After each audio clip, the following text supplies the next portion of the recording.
दोन बॉलर्सनी जोरदार बॉलिंग केल्यानंतर आता बॅटिंग करायची वेळ माझी आहे. मुळामध्ये या अर्थसंकल्पाकडे पाहत असताना या अर्थसंकल्पाला वारसा काय मिळाला आहे याच्याकडे देखील पाहण्याची आवश्यकता आहे. आणि ज्यावेळी आम्ही राज्यामध्ये सत्तेवर आलो आणि सत्तेवर आल्यानंतर पहिल्यांदा आम्ही अर्थ विभागाला सांगितलं की एक प्रेझेंटेशन करा की आपली आर्थिक परिस्थिती काय आहे, योजना हातामध्ये घेतलेल्या आहेत, दायित्व किती आहेत, आपला अपेक्षित महसूल किती आहे, या वर्षीच्या योजनांची अवस्था काय आहे. आणि पहिल्या प्रेझेंटेशनमध्ये ज्यावेळेस सर्व आकडे आमच्यासमोर मांडण्यात आले त्यावेळेस आम्हाला अर्थ विभागाने सांगितलं की यावर्षी 26,000 कोटी रुपयाची तूट अपेक्षित आहे.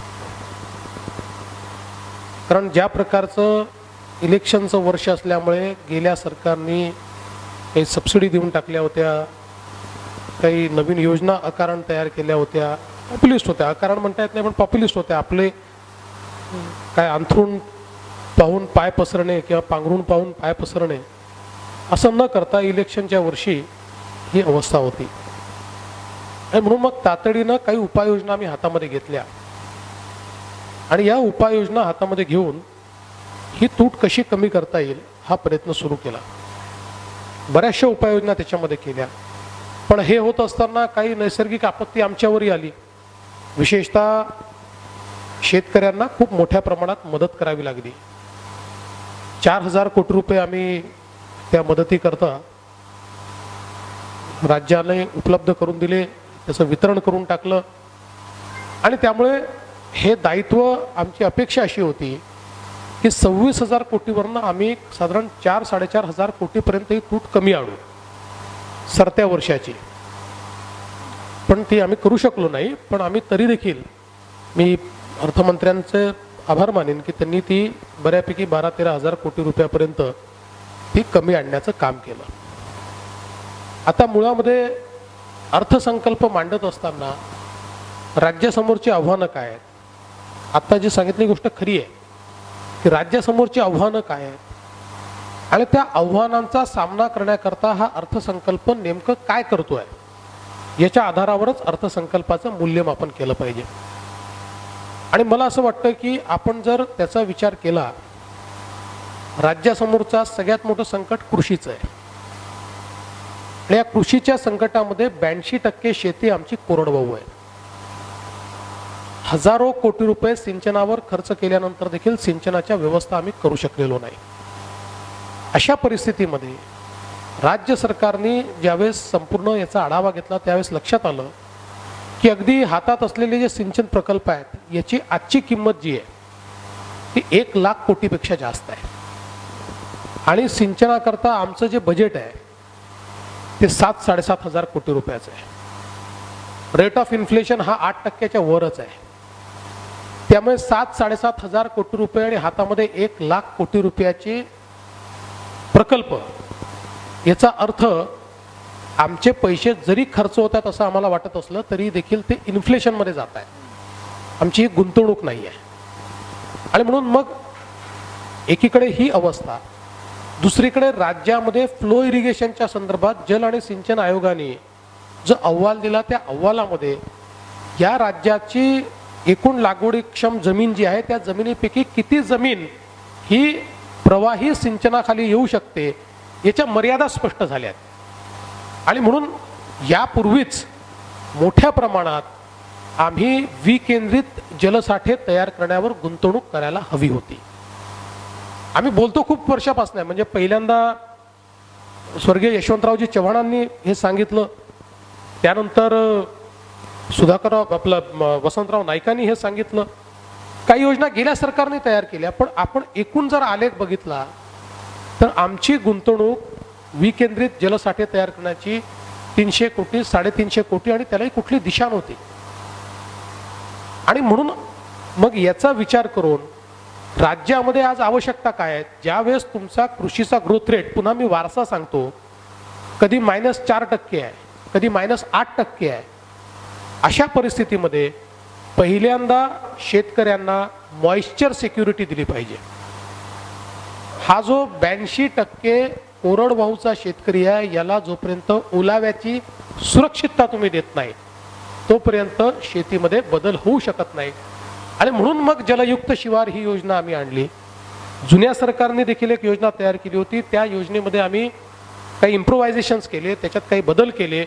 या क्षेत्रात काम करणाऱ्या लोकांना बसून त्याच्यामध्ये त्यांच्या सूचना घेतल्या, राज्यातल्या वेगवेगळ्या अप्रोचेसला एकत्रित आणलं, सिंगल कमांड सिस्टीम केली, कन्व्हर्जन्स ऑफ स्कीम केलं आणि एक मोठा कार्यक्रम हातामध्ये घेतला, ज्याच्या पाठीशी आत्ता सप्लिमेंटरी बजेटच्या पूर्वी आम्ही 600 कोटी वितरित केले, सप्लिमेंटरी बजेटमध्ये 400 कोटी अजून वितरित केले, आता 1000 कोटी रुपये अजून आम्ही त्याच्यामध्ये दिले आणि वेगवेगळ्या स्रोतातनं अशा प्रकारचा निधी त्या ठिकाणी उपलब्ध करून दिला आणि या 6000 गावांमध्ये याची कामं आम्ही सुरू केलेली आहेत. मला असं वाटतं एकट्या मराठवाड्यामध्ये जर हे विकेंद्रित जलसाठे आम्ही योग्य प्रकारे तयार करू शकलो, 14 लाख हेक्टर जमीन आम्ही सिंचनाखाली आणू शकू.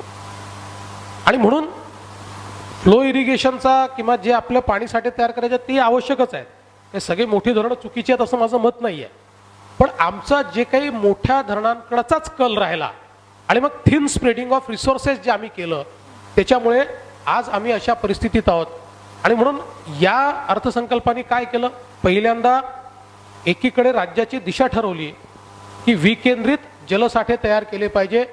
त्याकरता जी योजना तयार केली त्याला मोठ्या प्रमाणात त्या ठिकाणी तरतूद उभी करून दिली. आणि दुसरीकडे अतिशय स्पष्टपणे यावर्षीची तरतूद कुठे खर्च झाली पाहिजे, तर राज्यपालांच्या निर्देशास अनुसरून यावर्षी 38 प्रोजेक्ट असे आहेत की जे पूर्ण होऊ शकतात, त्याला 100% पैसे द्यायचे आणि पुढच्या 2 वर्षात जे प्रोजेक्ट पूर्ण होऊ शकतात त्याला यावर्षी 50% पैसे द्यायचे. अशा प्रकारचा प्राधान्यक्रम तयार केला. कारण शेवटी प्रेसिंग नीड्स तर असतातच. ज्या आमदाराच्या मतदारसंघात कामाची सुरुवात झाली आहे तोही म्हणणार द्या, ज्याच्या झाली नाही तोही म्हणणार द्या, पण राज्याला कधीतरी ठरवावं लागेल की आमच्याजवळ जर 7000 कोटी रुपये आहेत तर त्याचं डिप्लॉयमेंट आम्ही कसं करायचं. आणि म्हणून ते डिप्लॉयमेंट देखील या अर्थसंकल्पामध्ये स्पष्ट केलं की 38 प्रकल्प यावर्षी पूर्ण करायचे, त्याकरता 100% निधी द्यायचा. जी प्रकल्प पुढच्या वर्षी पूर्ण होणार आहेत त्याला 50% निधी द्यायचा. आणि हे करत असताना इथेच आमचे अर्थमंत्री थांबले नाहीत, तर एकीकडे हे विकेंद्रित जलसाठे निर्माण करून भागणार नाही आहे, त्यासोबत आज राज्यामध्ये आपण जर बघितलं तर कृषी पंप जे आहे, कारण शेवटी आपल्याला विजेचं कनेक्शन त्याच्याकरता द्यावं लागणार आहे आणि त्याचा विचार केला तर आज आपली स्थिती अशी आहे की अतिशय लॉपसाइडेड अशा प्रकारची त्याच्यामध्ये आपली व्यवस्था उभी झाली आहे. उदाहरणादाखल म्हणजे राज्याच्या प्रत्येक भागाला मिळालं पाहिजे, जसं त्या भागाला मिळालं तसं प्रत्येक भागाला मिळालं पाहिजे, मला काही दुःख नाही आहे. पण आपण जर विचार केला तर नगर हे जे म्हणजे आपला MSEBचा जो विभाग आहे, पुण्याच्या आसपासचा जो काही विभाग आहे, या विभागामध्ये एका जिल्ह्यामध्ये कृषी पंपावर जेवढी वीज आम्ही खर्च करतो तेवढी वीज अख्ख्या विदर्भात आम्ही खर्च करतो. एका जिल्ह्याची वीज आणि विदर्भातली ही सारखी आहे. कारण आहे की विदर्भामध्ये, मराठवाड्यामध्ये आणि उत्तर महाराष्ट्रामध्ये आम्ही कृषी पंप उपलब्ध करून दिले नाही. तर नुसतं विकेंद्रित साठे तयार करून चालणार नाही, त्याकरता कृषी पंपाची व्यवस्था करावी लागेल. त्याच्याकरता नियतव्यय हा उपलब्ध करून दिला कृषी पंप देण्याकरता. त्यासोबत दुसरी योजना ज्याचा उल्लेख वळसे पाटील साहेबांनी केला की आम्हाला सोलर पंपांची आम्ही योजना आणली. आता या सोलर पंपाच्या योजनेमध्ये त्यांनी असं सांगितलं की 5 लाख 4 लाख लागतील. आता साधारणपणे वळसे पाटील साहेब टेक्नॉलॉजी पुढे गेलेली आहे आणि साधारणपणे 3 ते 3.5 लाख रुपयात, म्हणजे आम्हाला तर जे किर्लोस्कर वगैरे जे पुरवठादार आले होते यांनी सांगितलं की आम्ही 2.25 लाखात देऊ शकतो. तर म्हणाले काही मग तिथले वेळेवरचे प्रॉब्लेम्स येतात म्हणून आम्हाला त्याचं प्राइसिंग वेगळं करावं लागतं. पण जे काय असेल 3 लाख असेल, 3.5 लाख रुपये असेल, अशा प्रकारे ज्यावेळेस ही क्वांटिटी मोठी जाईल. पण आम्ही आत्ता काय केलं आहे, पहिल्यांदा हे केलं की एक त्याचा पथदर्शी प्रकल्प तयार केला. केंद्र सरकारचे काही पैसे होते, त्या पैशातून आम्ही एक पथदर्शी प्रकल्प हातामध्ये घेतला. कारण जोपर्यंत एवढा मोठा कार्यक्रम हातामध्ये घ्यायचा त्याचे रिझल्ट्स काय पहिल्यांदा आपण करतोय ते कळले पाहिजे. आणि म्हणून जवळजवळ 10,000 पंपांचा पथदर्शी प्रकल्प हातामध्ये घेतला आहे, ज्याचं टेंडर आपण बोलवलेलं आहे, ज्याच्याकरता आपण सगळ्या व्यवस्था देखील आर्थिक केलेल्या आहेत. आणि त्यासोबत पुढच्या आपल्या प्रकल्पाकरता मला या ठिकाणी सांगताना आनंद वाटतो की आत्ता केंद्र सरकारने 1,000 कोटी रुपये अजून दिलेले आहेत की ज्यात आपण हा कार्यक्रम हातामध्ये घेऊ शकतो. पण जोपर्यंत पथदर्शी प्रकल्प हा आपण पूर्ण करून त्याच्यातनं डूज अँड डोंट्स जोपर्यंत आपल्याला समजणार नाही तोपर्यंत पुढच्या प्रकल्पाकडे जाणार नाही. आता तिसरी गोष्ट म्हणजे विकेंद्रित पाण्याचे साठे तयार करायचे, विजेचं कनेक्शन द्यायचं, प्रोडक्टिव्हिटी वाढवायची असेल तर पाण्याचा योग्य उपयोग हाही महत्त्वाचा आहे. त्या दृष्टीनं सूक्ष्म सिंचनाच्या योजनांकरता मोठी तरतूद या सरकारने केली. आता बघा, मुळामध्ये गेलं जे सरकार होतं त्या सरकारच्या कालावधीमध्ये 3 वर्ष शेतकऱ्यांना सांगूनही आम्ही ड्रिप इरिगेशनचे त्यांची जी सबसिडी होती ती दिली नाही, 3 वर्ष दिली नाही. आता आमच्या सरकारने जुनी सगळी क्लिअर केली, पूर्ण पैसे दिले आम्ही. आणि आता नव्याने म्हणजे मागच्या वर्षी जर आपण बघितलं तर 35 कोटी रुपयाची तरतूद होती, 350 कोटी रुपयाची तरतूद आम्ही केली. याचं कारण आहे की जोपर्यंत तुम्ही सूक्ष्म सिंचनाची व्यवस्था उभी करणार नाही, पाण्याचा योग्य वापर होणार नाही, तोपर्यंत आमची प्रोडक्टिव्हिटी वाढू शकणार नाही. आणि म्हणून तिसरी ती व्यवस्था केली. आणि त्यासोबत चौथं काय केलं तर आज आमच्याकडे आमचा जो छोटा शेतकरी आहे याला साध्या गोष्टी आहेत, ब्रॉड बेस फॅरो, की ज्याच्या वापरातून आज तो शेती आपली योग्य प्रकारे करू शकतो. कारण त्यातनं जे चर तयार होतात त्यात पाणी थांबतं, त्याच्या ज्या जे काही त्यातनं हे बेस तयार होते त्याच्यावर नीट पीक घेता येतं, पिकाचा पॅटर्न आपल्याला चेंज करता येतो. अशा ज्या छोट्या छोट्या गोष्टी आहेत त्या तो अफोर्ड करू शकत नाही. आणि म्हणून याच्यामध्ये काय केलं, तशा प्रकारच्या शेतकऱ्यांना यांत्रिकी शेती करता आली पाहिजे, अशा प्रकारचे इक्विपमेंट घेता आले पाहिजे. म्हणून त्यांचे गट तयार करून त्या गटाने ती यंत्र घ्यावी याच्याकरता याच्यामध्ये तरतूद केली. आणि याचा एक पथदर्शी प्रकल्प हा ऑलरेडी आपल्या टाटाचं जे CSR आहे त्यातनं केलेला आहे आणि त्याचा अतिशय चांगला परिणाम आलेला आहे. त्याच्या आधारावर हे तयार केलं. म्हणजे एकूण जर आपण बघितलं त्यानंतर काय केलं तर आता जसं आपला नाशिकचा भाग आहे, आता या नाशिकच्या भागामध्ये सातत्याने गारपीट होते आणि गारपीट होऊन जर द्राक्ष खराब झालं तर साधं एका गारपिटीने एकेका बागायतदाराचं नुकसान 20-20 लाख रुपयाचं होतं. आणि म्हणून मग त्याच्याकरता आपण योजना आणली. आज त्या ठिकाणी प्लॅस्टिकची आच्छादन आपल्याला टाकता येतात. एक वेगळ्या प्रकारचं शेडनेट आहे जे टाकलं, मी स्वतः त्या ठिकाणी गेलो होतो, तर ज्या शेतकऱ्यांनी ते शेडनेट टाकलं होतं त्याचं एवढंही नुकसान झालं नाही. जे टाकू शकले नाहीत त्याची किंमत फार आहे, 6 लाख रुपये हेक्टरी त्याला लागतात. त्याच्यावर 30% केंद्र सरकारची म्हणजे इम्पोर्ट ड्युटी आहे. आणि म्हणून आम्ही काय ठरवलं की शेतकऱ्याला हे घेण्याकरता मदत करायची. आज त्याची घोषणा केली पण एक्झॅक्ट त्याचा आकडा या अर्थसंकल्पात समाविष्ट केला नाही. याचं कारण एवढंच आहे की केंद्र सरकारचा अर्थसंकल्प अजून मंजूर व्हायचा आहे. आणि म्हणून तातडीनं आमचे कृषी मंत्री केंद्र सरकारला विनंती करतायत की त्यांनी किमान यापुरतं याचा जो वापर होतो त्याकरता त्यांची जी इम्पोर्ट ड्युटी आहे ती त्यांनी रद्द करावी, 1 वर्षाकरता करावी, 2 वर्षाकरता करावी. ते जर केंद्राने स्वीकारलं तर 30% थेट त्याचे किमती कमी होतील. आणि मग राज्य सरकारने किती दायित्व उचलावं आणि शेतकऱ्यांनी किती दायित्व उचलावं हे आपल्याला ठरवता येईल. पण ते जर केंद्र सरकारने केलं नाही, समजा काही कारणाने यावर्षी होऊ शकलं नाही, तरी देखील राज्य सरकारचं दायित्व आपल्याला त्यानंतर लक्षात येईल आणि तेवढं दायित्व आपण स्वीकारू. म्हणजे निसर्गाच्या कोपानंतर, क्लायमेट चेंज नंतर शाश्वत शेती कशी केली पाहिजे या दृष्टीनं देखील तरतूद याच्यामध्ये झाली. तर एकूण विचार करत असताना लॉंग टर्म शेतीचं प्लॅनिंग जे आहे, लॉंग टर्म पाण्याचं प्लॅनिंग जे आहे ते याच्यामध्ये दिसत आहे. मग दुसरे महत्वाची तरतूद काय आहे तर आपण जर बघितलं तर आज ग्रामीण भागामध्ये सगळ्यात महत्वाचं काही असेल तर रस्ते. आज ग्रामीण भागामध्ये रस्तेच नाही आहेत, अतिशय वाईट अवस्था आहे.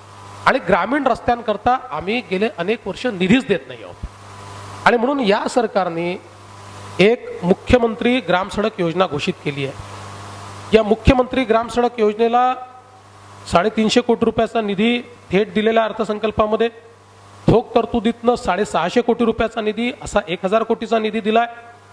ॲडिशनली याच योजनेकरता आधीच्या जी काही जिल्हा योजनांना पैसे द्यायचे त्याच्यात अधिकचे 1200 कोटी रुपये या योजनेवर ॲडिशनल दिलेले आहेत.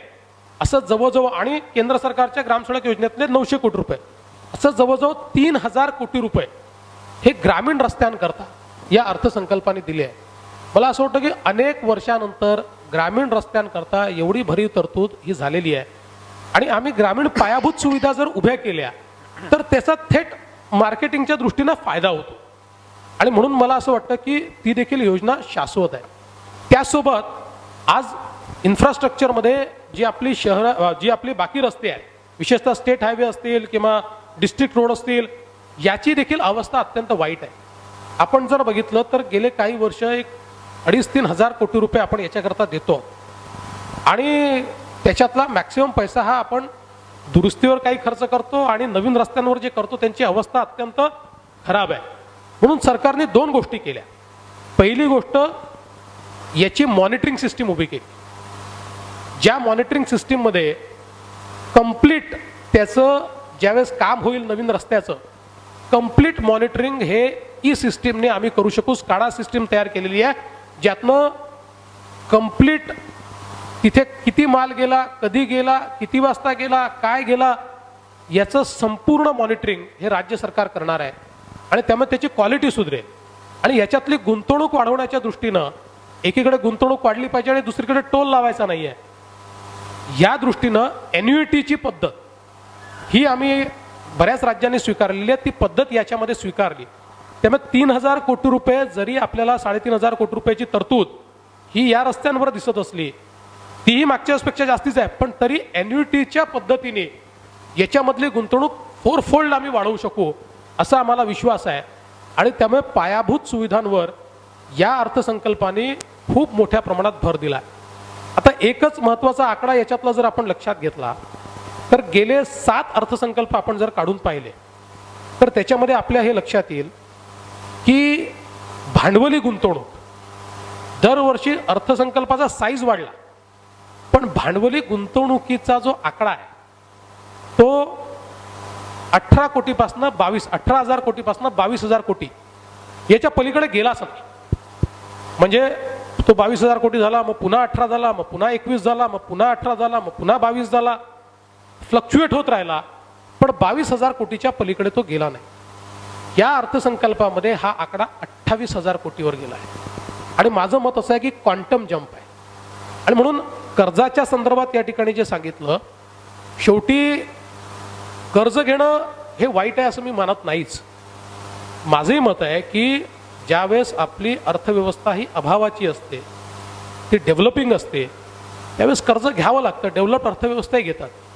अर्थव्यवस्थेचं मूल्यमापन किती कर्ज घेतलं याच्यावर नाही, त्याचं डिप्लॉयमेंट कसं केलं याच्यावर आहे.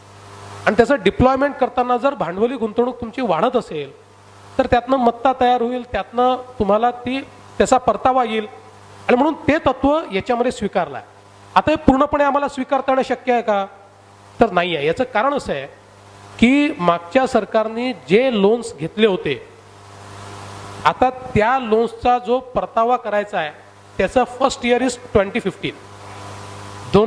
2015 मध्ये परतावा सुरू होणार आहे. 15चं दायित्व आहे, 16चं अजून मोठं आहे, 17चं त्याच्यापेक्षा मोठं आहे.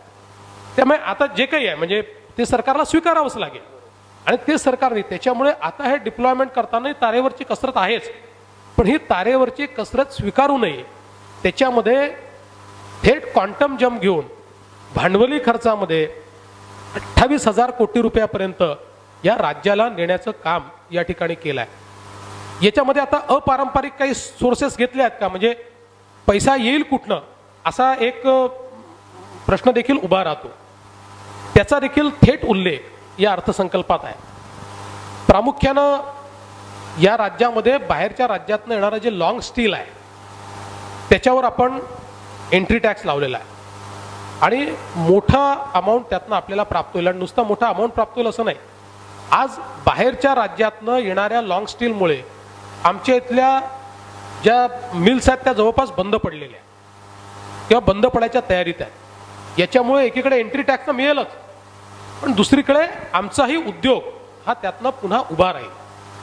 दुसरं, हे जे काही देशी मद्य आहे, या देशी मद्याच्या स्ट्रक्चरमध्ये आपण काही फरक केलेला आहे. मुळामध्ये देशी मद्यामधली जी बदमाशी आहे ती अशी आहे की त्याची MRP ही 35 रुपये आणि ते विकलं जातं 45 रुपयाला आणि त्याचा जो काही टॅक्स स्ट्रक्चर आहे त्या टॅक्स स्ट्रक्चरचा दुरुपयोग करून ते 45 रुपयाला विकलं जातं आणि म्हणून आता ते टॅक्स स्ट्रक्चर अशा प्रकारे आपण तयार केलं की ज्या माध्यमातून त्याला MRP नीच विकावं लागेल आणि MRP 45च दाखवावी लागेल अशा प्रकारची त्याची व्यवस्था त्याच्यातले चेंजेस करून जी त्यांनी पळवाट शोधून काढली होती ती पळवाट आपण कॅप केली त्यामुळे त्याच्यातनं आपल्याला 750 कोटी रुपये मिळणार काही अपारंपरिक सोर्सेस कारण सातत्याने हे सांगितलं जातं की टॅक्स रेव्हेन्यूच्या ऐवजी तुम्ही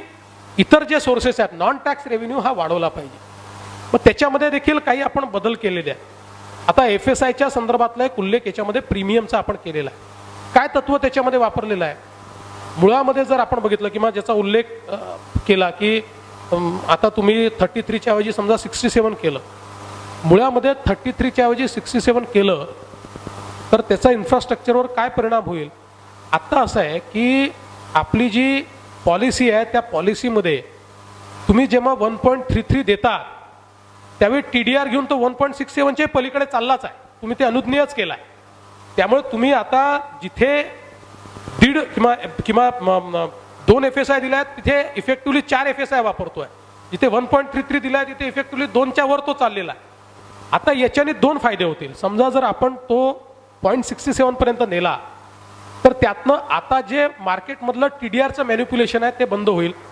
कारण FSI त्याला मिळाल्यामुळे TDR त्या प्रमाणात त्याला खरेदी करावा लागणार नाही आणि हे FSIचे TDRच्या माध्यमातून जो फायदा हा विकासकाला होत होता आज हा जो काही वाढीव आपण FSI देतोय त्यातला हिस्सा हा राज्य सरकारला मिळेल आणि त्यातनं TDRचं जे मॅनिप्युलेशन आहे ते बंद होईल याचं कारण याचा जो बेस रेट आहे तो आपण ठरवणार आहोत तो राज्य सरकार ठरवते आणि TDR हा मार्केटप्रमाणे त्या ठिकाणी येतो आणि आपल्यालाही माहिती आहे की आता 6,000 7,000 8,000 पर्यंत TDR गेला आणि हा मात्र 2,000 रुपयाला 2,500 रुपयाला ज्यावेळेस प्राप्त होईल आणि त्यातला हिस्सा जर राज्य सरकारला मिळाला तर त्यातनं एकीकडे रेव्हेन्यू मिळेल नॉन कन्व्हेन्शनल सोर्सेसमधनं मिळेल आणि दुसरीकडे जो काही म्हणजे शेवटी जो फायदा खाजगी विकासकाला होतोय त्याच्या ऐवजी तो राज्य सरकारला प्राप्त होईल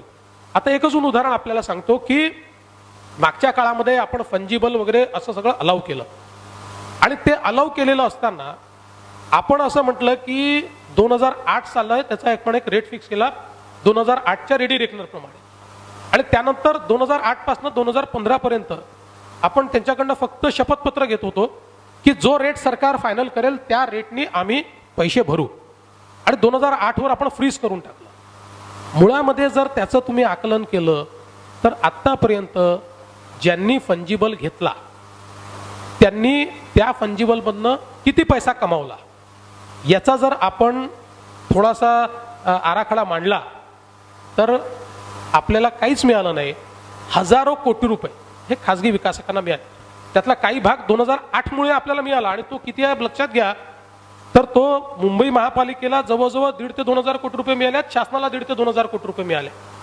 त्यामुळे आपण जर त्या रेडी रेकनर ती जी ओरिजिनल स्कीम होती त्याप्रमाणे फ्रीज न करता त्यांच्याकडनं जे शपथपत्र घेतले ते घ्यायच्या ऐवजी त्या वेळेचा रेडी रेकनर आपण जर लागू केला असता तर आज मोठ्या प्रमाणात तो पैसा आपल्याला मिळाला असता आणि हे सांगत असताना याच्यानी याकरता दरवाढ होत नाही याचं कारण हा जो काही FSI वापरला जातो प्रीमियम सेक्टरला वापरला जातो आणि आपण आता ज्या काही तरतुदी करणार आहोत 400 आणि 800 म्हणजे LIG आणि MIG यांच्यावर आपण इन्सेंटिव्ह देऊ आणि प्रीमियम जे आहे त्यांच्याकडनं आपण घेऊ अशा प्रकारची ही योजना तयार केलेली असल्यामुळे मला असं वाटतं की शेवटी राज्याचे जे रिसोर्सेस आहेत ते ज्यावेळेस तुम्ही अनलॉक करता शेवटी TDR देता किंवा FSI देता म्हणजे काय करता ॲडिशनल जमीन तयार करून देताय मग ती राज्याची जमीन आहे मग त्याचा सगळा फायदा हा विकासकांनी का घ्यावा तर त्यातला काही पैसा हा राज्याला देखील परत मिळावा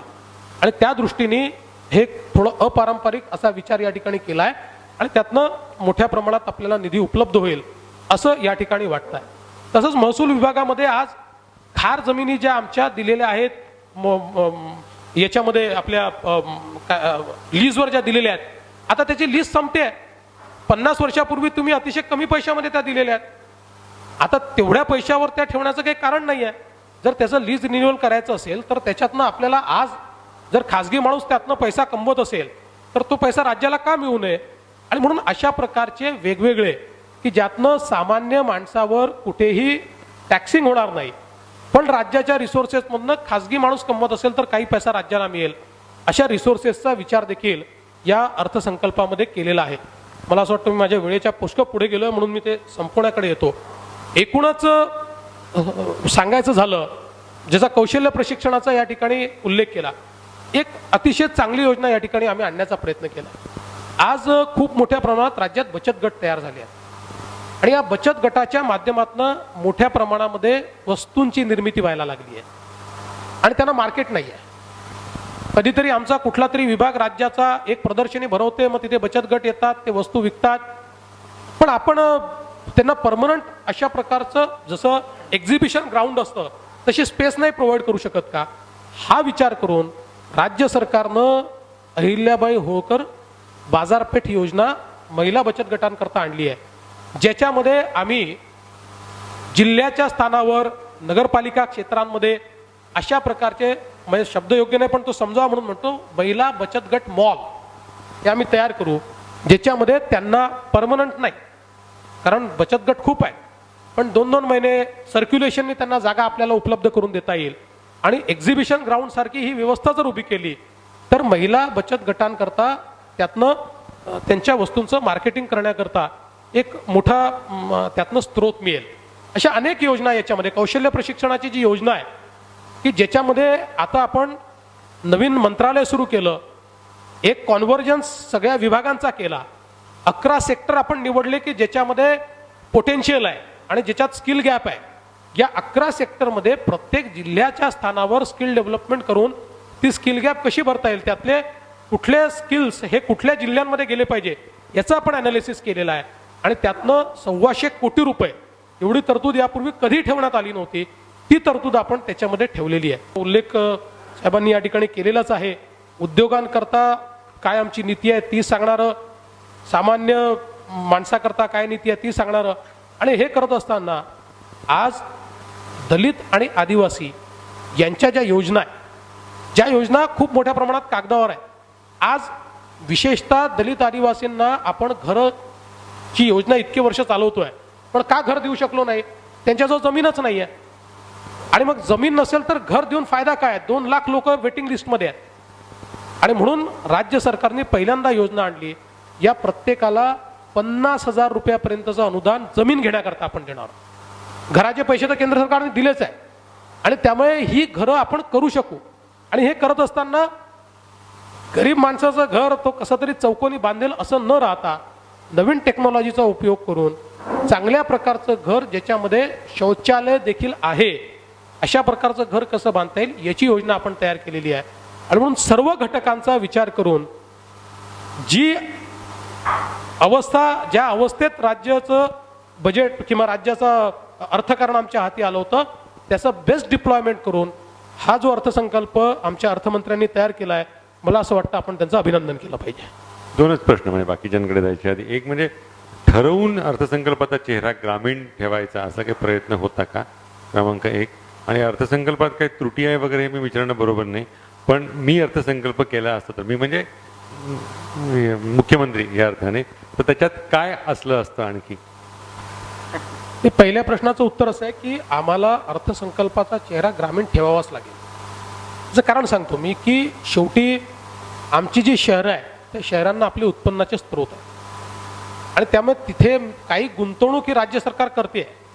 आपण जर नगरविकासचा बजेट बघितलं तर ते मागच्या वेळेसपेक्षा वाढवलेलं आहे. आता उदाहरणादाखल मुंबई आहे. आता मुंबईमध्ये कुठली योजना जर करायची असेल तर राज्य सरकारला काय करावं लागतं, फक्त त्यांच्या हिस्स्याचे पैसे द्यावे लागतात आणि तेही काही योजनांना द्यावे लागतात. बाकी मुंबईचा विकास मुंबई महानगरपालिकेच्या बजेटमधनं होतो आणि उरलेला MMRDAच्या बजेटमध्ये होतो. आता आम्ही मागच्या सरकारमध्ये ही पद्धत होती की MMRDAच्या स्कीम्सही ते बजेटमध्ये टाकायचे, पण आम्ही सांगितलं की त्या MMRDAच्या स्कीम आहेत त्या बजेटमध्ये कारण त्याला बजेटमधनं आपण पैसे देत नाही. म्हणून त्या काही आम्ही सांगण्याचा प्रयत्न या ठिकाणी केला नाही.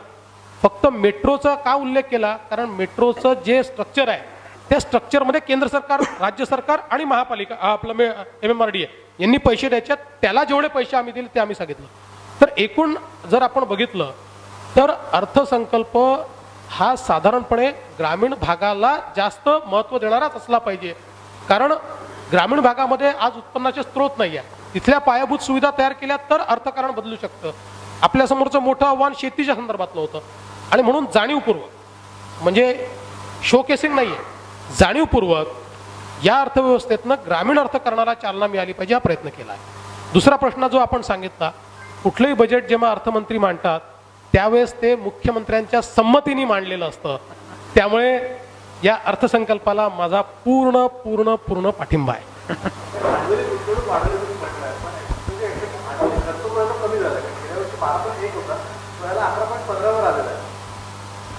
याच्यामध्ये मी जी भांडवली गुंतवणूक वाढवली असं सांगितलेलं आहे त्याच्यात दोन भाग आहेत. एक इन ॲब्सोल्यूट टर्म्स जी वाढवली आहे त्याचा उल्लेख मी केला आहे. त्याच्यासोबत आम्ही ज्या योजना आणलेल्या आहेत ज्याला अर्थसंकल्पातनं पैसा द्यावा लागत नाही, उदाहरणादाखल जी NUTची स्कीम आहे ज्यातनं आम्ही मोठ्या प्रमाणात रस्त्यांची कामं करणार आहोत, याला अर्थसंकल्पात दाखवण्याची आवश्यकता नाही आहे. आणि म्हणून ॲब्सोल्यूट खर्च जो आहे तो ॲब्सोल्यूट खर्च आपण वाढवलेला आहे. पण ॲन्युइटीची योजना आणल्यामुळं पुन्हा अनुशेषाचा नवीन प्रश्न तयार होईल. कारण ॲन्युइटी बेसिसवर कामं घेणारे कॉन्ट्रॅक्टर हे फक्त प्रगत भागातच जातील, ते काही असं अनडेव्हलप्ड भागात जातीलच असं नाही. तर पुन्हा अनुशेषाचा प्रश्न त्याच्यातून तयार होईल का? नाही, मला हे वाटत नाही. याचं कारण NUTची जी योजना आहे या योजनेमध्ये कुठले रस्ते घ्यायचे हे राज्य सरकार ठरवतं. आणि हा टोल बेस नसल्यामुळे, याच्यामध्ये टोल नसल्यामुळे याचा परतावा टोलमधून येत नाही. त्यामुळे त्याला ट्रॅफिक किती आहे याचा विचार करण्याची आवश्यकता नाही आहे त्याच्यामध्ये. त्यामुळे राज्य सरकार ठरवेल त्या आपण त्याला नेट प्रेझेंट व्हॅल्यू देतो आणि ती नेट प्रेझेंट व्हॅल्यू जी आहे त्याच्यावर जे इन्फ्लेशन कॅल्क्युलेट करून आपण त्याला तेवढ्या वर्षात ते पैसे परत करतो, त्याच्यावर टोल आकारत नाही आहोत. त्यामुळे कुठलाही रस्ता NUTत घेतला आपण तरी देखील त्याला रिस्पॉन्स हा मिळणारच आहे. आणि म्हणून राज्य सरकारने कुठले रस्ते घ्यायचे हे ठरवायचं असल्यामुळे यातनं विभागीय अनुशेष तयार होणार. LBT लांबणीवर टाकलेला नाही, त्याची इफेक्टिव्ह डेट आम्ही घोषित केलेली आहे. मधल्या काळामध्ये त्याचे काही तयाऱ्या कराव्या लागतील, कारण शेवटी एका रेजिमहून दुसऱ्या रेजिममध्ये आपण जातो आहोत. नुसतं आता LBT रद्द करून टाकला असं करून होणार नाही. तर याच्यामध्ये मुळात काय करतोय आपण, याच्यामध्ये काही कायद्यांमधला आपल्याला फायदा आहे, काही ठिकाणी बदल करावा लागणार आहे. आता याच्यातले प्रश्न काय होते, तर एक महत्त्वाचा प्रश्न होता की महापालिकांची स्वायत्तता जाईल का. तर त्याच्यामध्ये आता कायद्याच्या तरतुदीचा अवलंब करून हा पैसा जरी वॅटच्या अंतर्गत आपण जमा केला तरी देखील तो आपण ॲडिशनल जमा करतोय. आणि त्यामुळे आर्टिकल 243च्या अंतर्गत राज्याला ते अधिकार दिलेले आहेत की महापालिकेच्या वतीने त्यांनी जमा करायचे. त्यामुळे कन्सॉलिडेटेड फंडामध्ये तो आणण्याची आता आवश्यकता नाही आहे. जो सातत्याने प्रॉब्लेम सांगितला जात होता की कन्सॉलिडेटेड फंडात येईल, मग तुम्ही त्याच्या मागण्या कराल, मग ते कधी, त्याची आवश्यकता नाही आहे. थेट आता राज्य सरकार तो पैसा त्या महापालिकेला त्या महिन्याच्या 1 तारखेला हस्तांतरित करू शकते. फक्त याच्या व्यवस्था उभ्या कराव्या लागतील. त्या व्यवस्था उभ्या करण्याच्या दृष्टीनं काही कालावधी आवश्यक होता, तो कालावधी आम्ही घेतलेला आहे.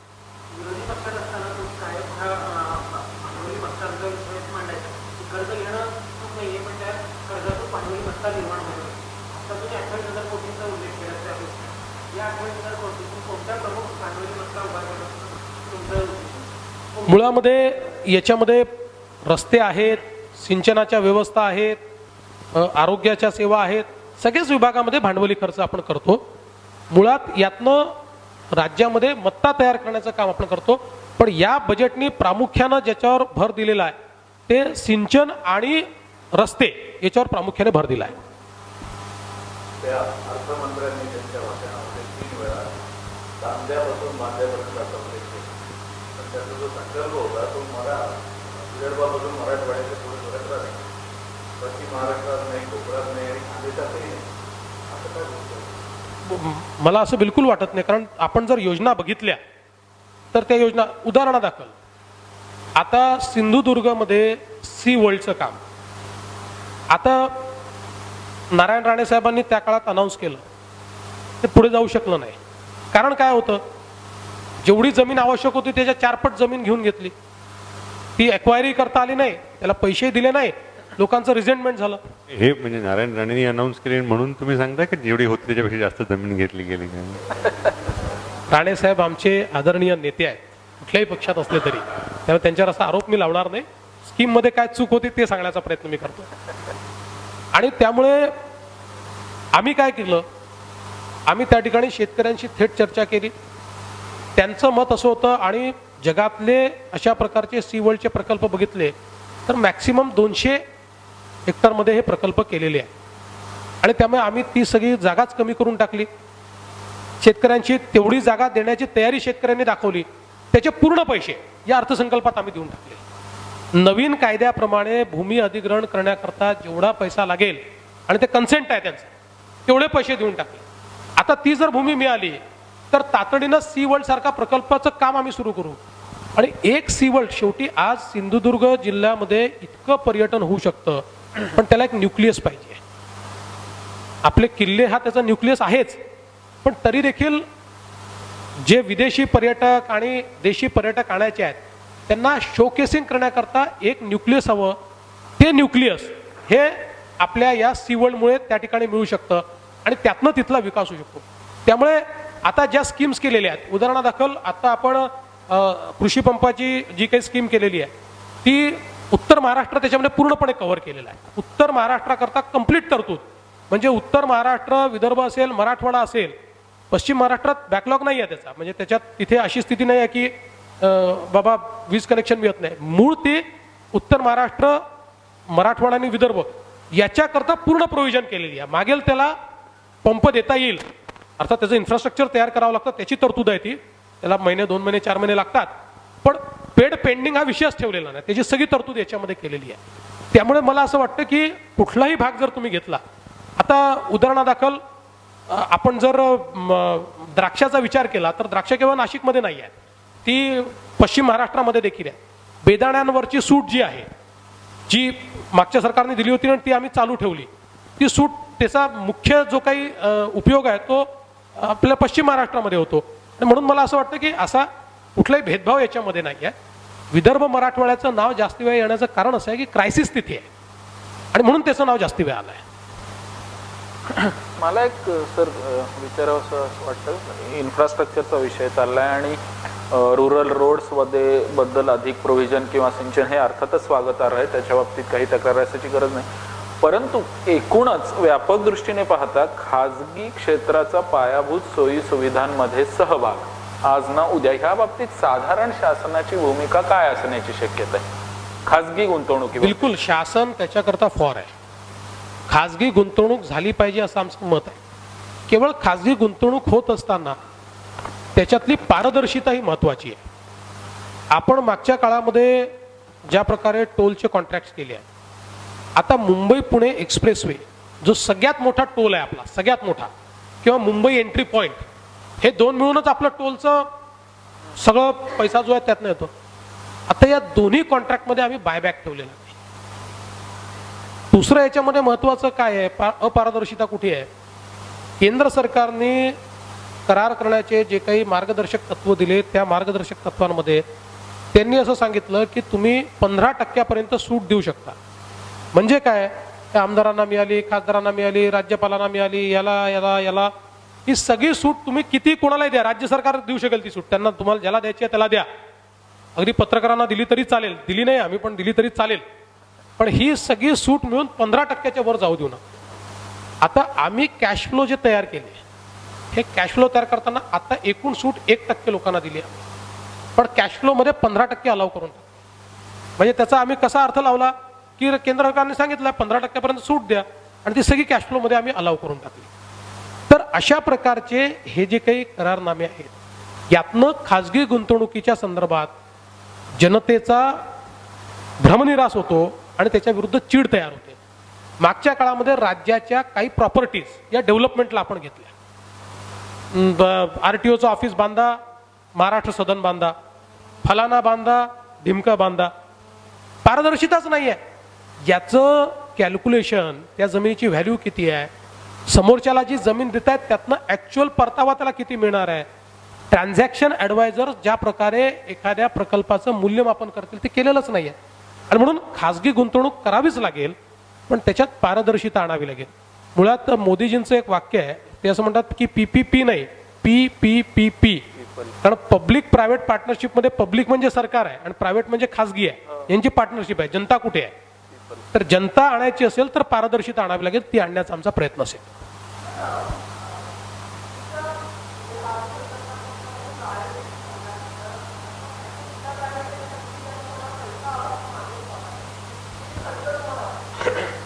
नाही बघा, राज्यासमोर प्रश्न तर अनेक आहेत, पण शेवटी आपल्याला प्रायोरिटाईज करावं लागतं. त्यामुळे आत्ता जे प्रामुख्यानं प्रश्न आहेत ते सगळे प्रश्न याच्यात हाताळण्याचा प्रयत्न केला आहे. आता त्यात खंत काय वाटू शकतं, तर एवढीच वाटू शकते की जेवढी तरतूद त्याच्याकरता करायला पाहिजे तेवढी खूप तरतूद काही त्याच्यामध्ये असेल असं मला वाटत नाही. कारण प्रश्न मोठे आहेत, तर त्या प्रश्नांचं उत्तर देण्याकरता जेवढे अवेलेबल रिसोर्सेस होते त्याचं डिप्लॉयमेंट केलं आहे, पण यापेक्षा अधिक केलं पाहिजे या मताचा मी आहे. गृह खात्याच्या तरतुदीविषयी जे साधारणपणे आम्ही दिलं होतं आणि जे कन्स्टंट्स होते त्या कन्स्टंट्समध्ये याच्यापेक्षा जास्त करणं शक्य नव्हतं.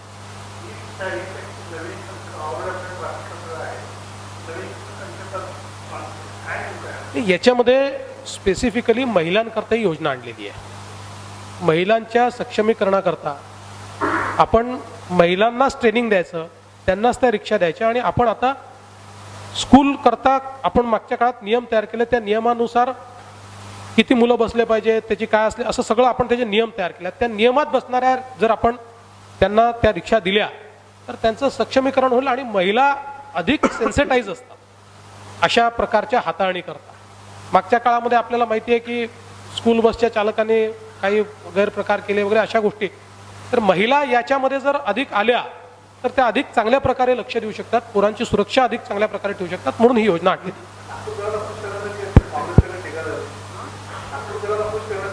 नागपूरकरांचा प्रश्न नाही आहे, देशाच्या संसदेने ई रिक्षेचा कायदा स्वीकारलेला आहे.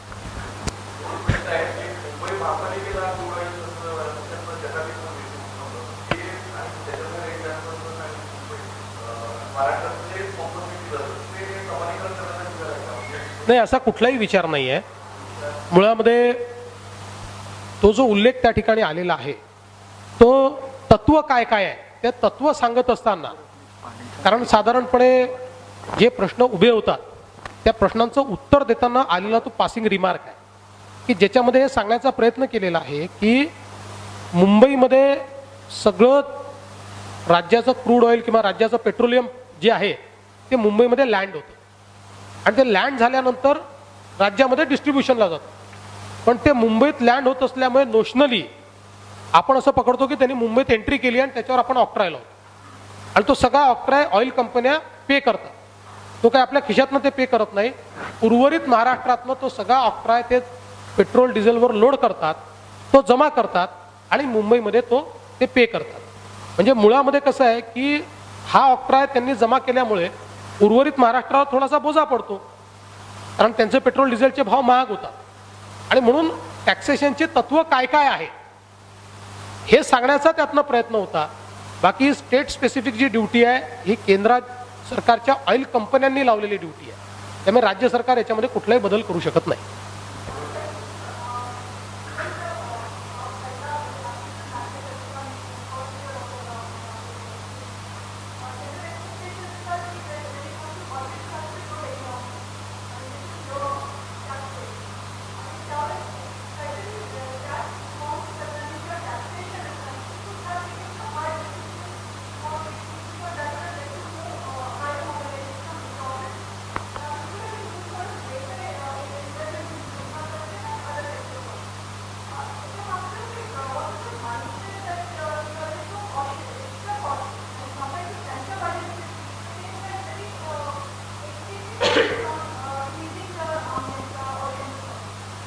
मला असं वाटतं की आपण जी टॅक्स रेजिम स्वीकारलेली आहे त्यात फ्लेक्झिबिलिटी फारशी नाहीच आहे.